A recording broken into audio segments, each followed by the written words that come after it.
On Overdrive today, we tell you all about the freshly launched MG Comet EV and bring you a closer look at the Citroën C3 Aircross SUV.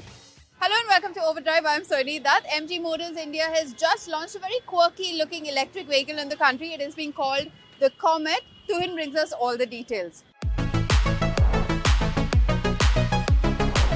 When you think of an urban runabout in India, you think of something that is inexpensive, frugal, but functional. What you don't think of is something like the MG Comet. And the fact that this is unlike anything you've seen before on our roads starts not just by the way it looks, but even with the key you started with. Now, even entering the MG Comet is quite different from what you're used to with your regular car. So you just walk in.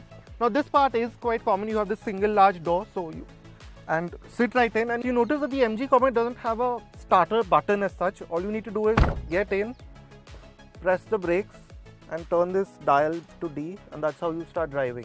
And as soon as you get in, you realize that there is quite a bit of space here. The exteriors are deceptive considering that the car is 2.9 meters long, but the wheelbase itself is almost 2.1 meters with the EV specific architecture that this car is based in. And you notice that these EV specific touches which boost practicality continue throughout. So you have this completely flat floor, there's a lot of space, so that sense of openness is there. This very low sill that you have from the window line and the view out front, that helps with the sense of space.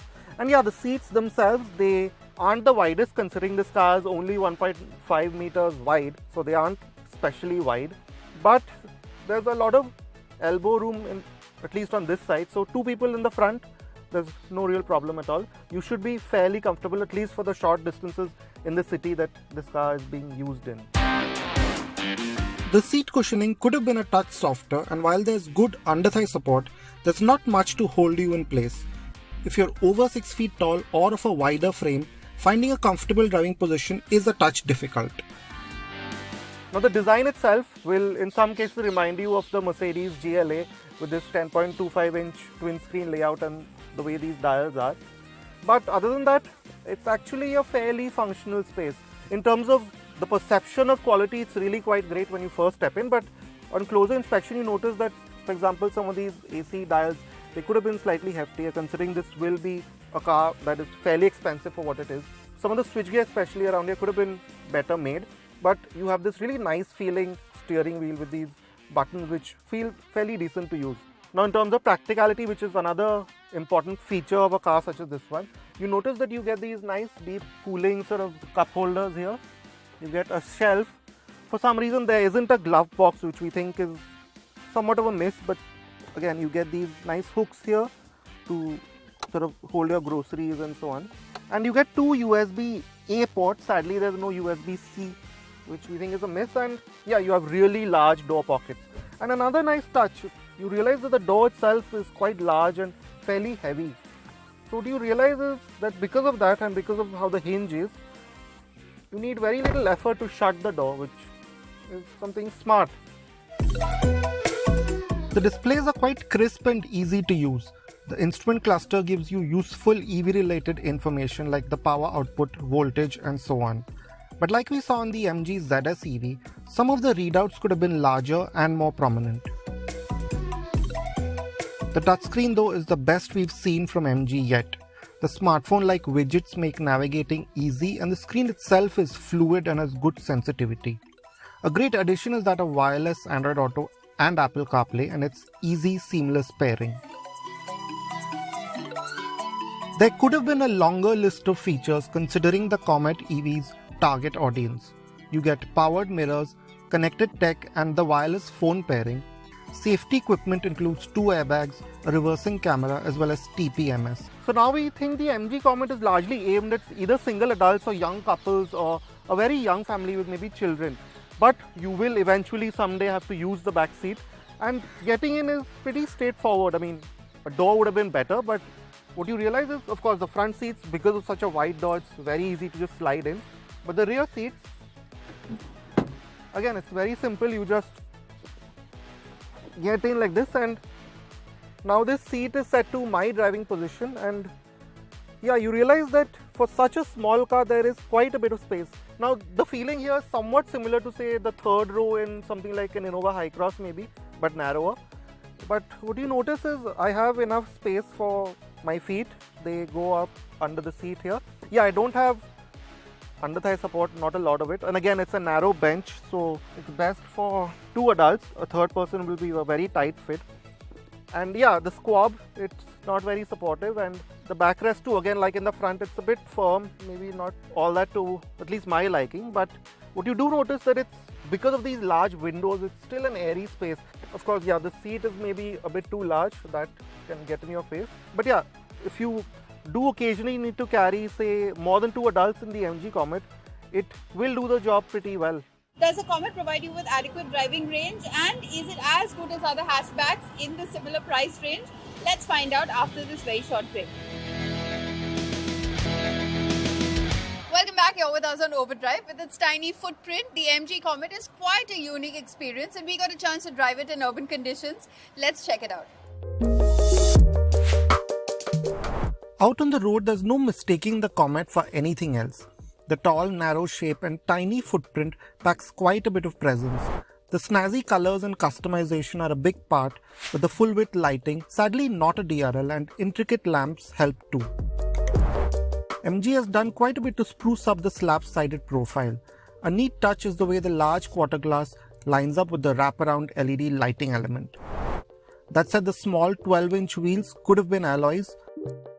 The rear is again crisp with the same sharp lighting and big badges with little overhangs making for a taut look. Now, unlike a regular sized hatchback, there will be some compromises to make when you have to carry luggage. So for example, you can't carry 4 people and their luggage, that's completely not possible. So with all the seats up, this is all the space that you have, so a backpack is pretty much what fits. But if you aren't carrying people, which is probably what will happen often considering the kind of people this car is aimed at, you realize that the space itself is quite large. It will carry, MG says it will carry 2 golf bags or maybe even 3 fitted in like this. So yeah, in terms of space, if you don't want to carry more than 2 adults, there is a lot to use. But yeah, or you can maybe, so you will have to make that compromise, but there is boot space. The small battery pack is placed cleverly under the front seats. This doesn't intrude into cabin space or raise the floor all that much. The charging port is also cleverly placed in the front, so plugging in is easy. The Comet only has AC charging up to 3.3 kilowatts that takes 7 hours. Some level of DC fast charging would have been a nice fallback option.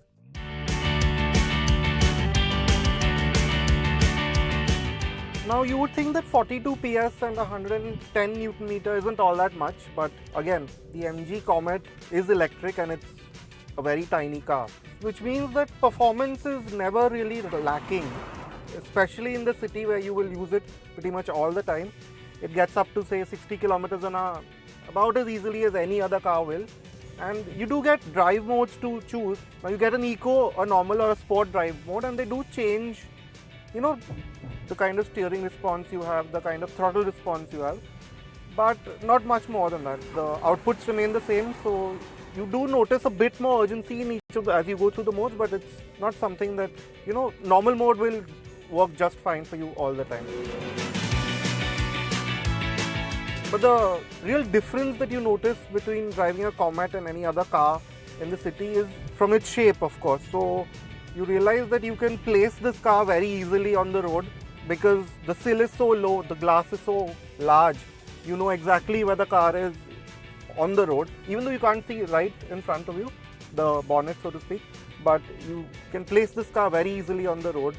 It's got a very tight turning radius, 4.2 meters, and for a car with 12-inch tires and not a lot of width or length, it's got pretty good ride quality. It absorbs, except for say these big speed breakers and potholes in which it doesn't quite have the suspension travel to absorb.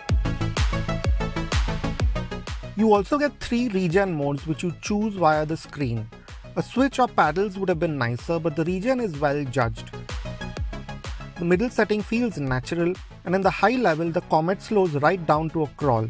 But there is no creep function built in, so in start-stop traffic it can get a touch tiring. The drive selector dial also works naturally, although the lack of a park mode is a miss. But everything else that you might find in a city, for example, gravel patches or just a rough section or even uneven surfaces, it handles those pretty well.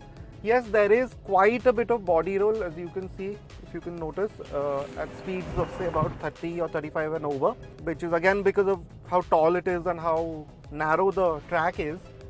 So you do have to be careful of that, and the steering too could have maybe, of course it's quite direct because there's no engine in the middle, in the front, so it's quite direct, but it could have done with a bit more feel. It maybe could have recentered a bit quicker, a bit easier.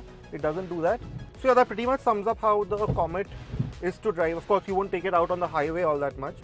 So in the city, it's what it should do. It's an easy, stress-free driving experience. Look at the Comet as any other hatch, EV or otherwise, and it doesn't quite make a lot of sense. But the Comet isn't a regular car. Think of it as polished urban mobility, and then you realize that for someone who doesn't quite need the range or the space to cover all of a family's needs, the Comet is just enough car. It could have had more features, but it's easy to drive and has a reasonable range and performance for its purpose. Would you pick the MG Comet over other hatchbacks in a similar price range or even the Tata Tiago EV? Let us know in the comment section on our YouTube channel. We'll head into a very quick break here on the show, but coming up on the other side, we'll tell you all about the Citroën C3 Aircross.